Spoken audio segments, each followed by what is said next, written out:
Welcome back everyone, it's Charlie. This is going to be my new Guardians of the Galaxy 3 video. James Gunn revealed some new hidden Easter eggs, so I'll break it all down. If you're new to the channel, be sure to subscribe to get all the videos. We'll do a new Amazon giveaway. All you have to do to enter is be a subscriber and leave your favorite Easter egg from a Marvel movie on the video.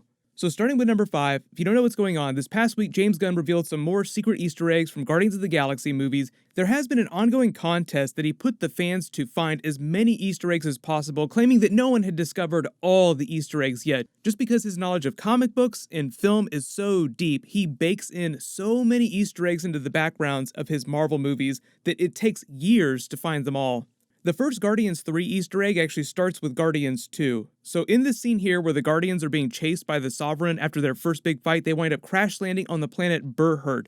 Burhurt is actually an anagram for Herbert, as in Herbert Wyndham, aka the High Evolutionary. We haven't seen him before in the Marvel Cinematic Universe. He's been one of the rumored big Marvel Phase 4 villains that they'll introduce at some point. There are a lot of really weird S-tier Marvel villains from the comics that they haven't done in the movies that have been rumored for Marvel Phase 4. The High Evolutionary is just one of them, just because of the way he's tied to the Guardians of the Galaxy. If you haven't watched any of the animated series, Disney did an animated Guardians of the Galaxy show after the first movie blew up. They actually did a version of the High Evolutionary on that series that got involved with Adam Warlock and the Guardians. So even though Adam Warlock is being pitched as one of the villains of Guardians 3, technically he's not the main villain. Technically he's not a villain at all, he's just an antagonist for a little while, because in the comics, he's actually a pretty good character and becomes a member of the Guardians of the Galaxy eventually. Number 4, James Gunn said a long time ago that Rocket Raccoon was one of the most important characters in Guardians of the Galaxy 3, and the movie would be the culmination of the original cast's story arcs in the trilogy, so some of the cast members might not return for future Marvel movies. Some of them probably will come back though, like Chris Pratt said that he wants to be in as many Marvel movies as they'll have him for, so whatever they do in the future of Marvel Phase 4, Marvel Phase 5, Chris Pratt will come back as Star-Lord. Yes, you. Of course. Of course. All that really funny Thor as Guardians of the Galaxy stuff will carry over into Guardians 3 as well, but I think it's going to be relatively minor based on the way they're talking about it. They have shuffled some of the way that story is going to play out too, because originally Guardians 3 was supposed to be released before Thor 4 Love and Thunder. Now it's the other way around, so it'll all make a little more sense. I'll do more Thor 4 videos in the future too, talking about what's going on with Asgardians of the Galaxy stuff, because it's a little bit separate from this Easter egg video.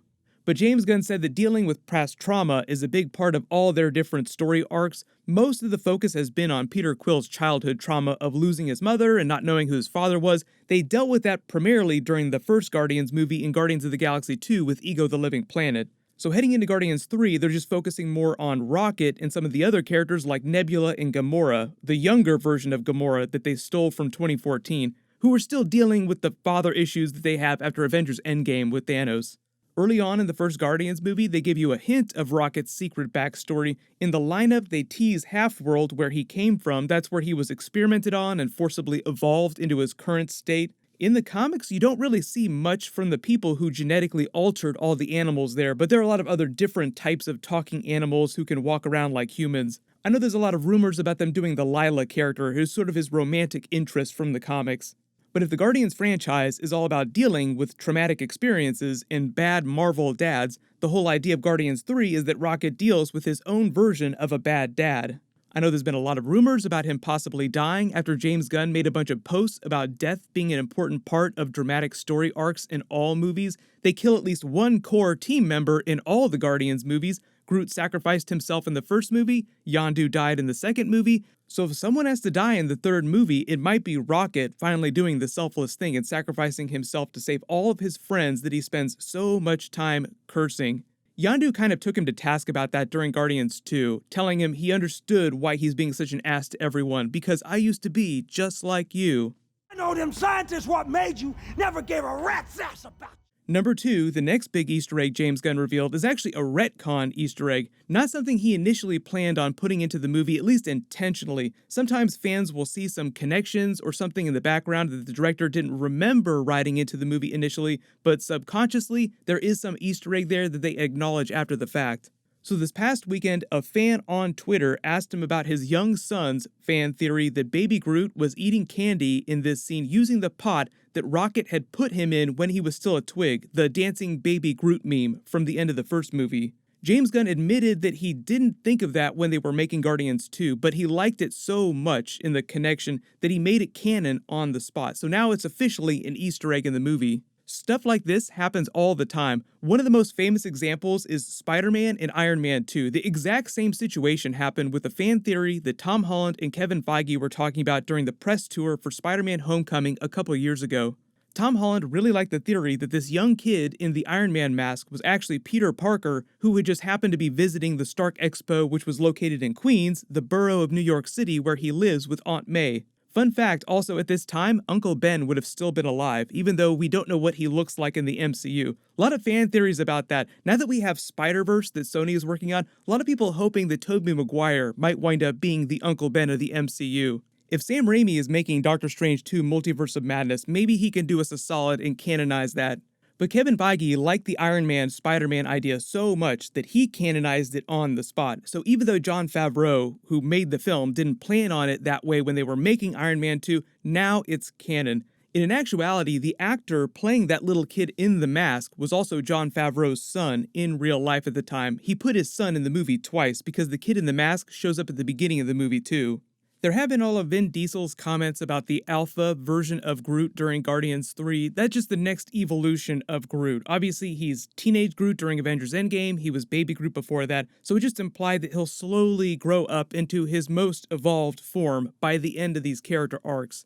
James Gunn tried to downplay it a little bit, I think just to try and avoid spoilers, because he wasn't expecting Vin Diesel to give this away in an interview. That happened a little while ago when he was doing interviews for Bloodshot, just trying to hype people up for Guardians 3 because he's so pumped up himself. Groot is another one of those characters that I'm hoping will come back in future Marvel movies, but that just depends on Vin Diesel signing a new contract with Marvel. But because it's a voiceover role, it's not quite as demanding as a physical on-screen performance. But now that they're doing the fully grown alpha version of Groot in the new movies, maybe they will put Vin Diesel back in a mocap suit.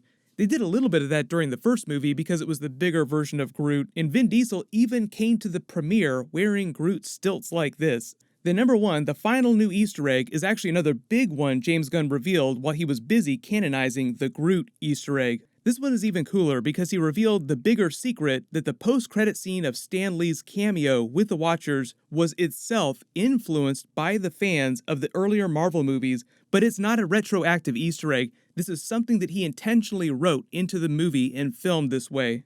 So in the Stan Lee cameo scenes with the Watchers, he's explaining all of his cameo scenes in the events of the other Marvel movies so far. A lot of people wondered if he was a Watcher himself. In the movie, he's officially credited as an agent of the Watchers, so you could think of him as a cosmic figure.